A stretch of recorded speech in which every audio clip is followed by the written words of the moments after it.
တနေ့နေ့မှာမင်းကိုအကြောင်းဘယ်တော့မှကြားတော့မှမဟုတ်ဘူးဆိုရင်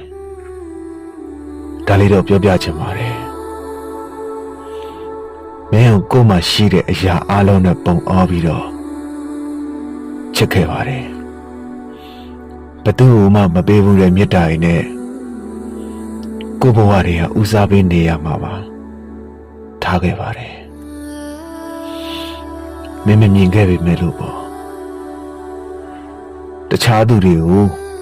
ရွေးချယ်နိုင်တဲ့လမ်းပေါင်းများစွာရှိခဲ့ပေမဲ့မင်းကိုပဲရွေးချယ်ခဲ့ပါတယ်အခုထိလည်းမင်းကိုရွေးချယ်စေပါပဲငါရဲ့တည်ရှိခြင်းဟာ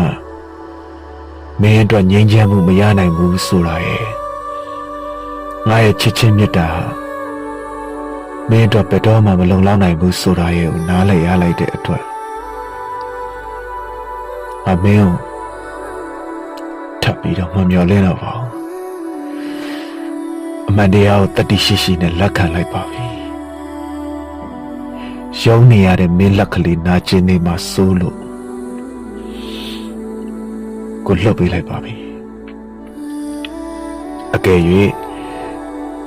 မင်းငါအကြောင်းများဖြတ်ခနဲ့တွေးမိခဲ့ရင်မင်းလိုမကြတဲ့ငါမဟုတ်ဘဲနဲ့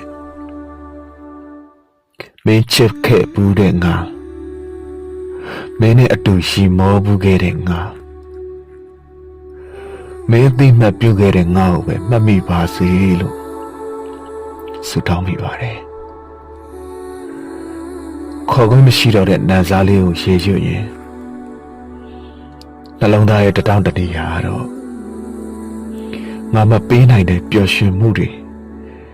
အေးချမ်းမှုတွေပေးနိုင်မဲ့ငါထက်သားတဲ့တစုံတစ်ယောက်ကိုရှာတွေ့ပါစေလို့ဆုတောင်းပေးပါတယ်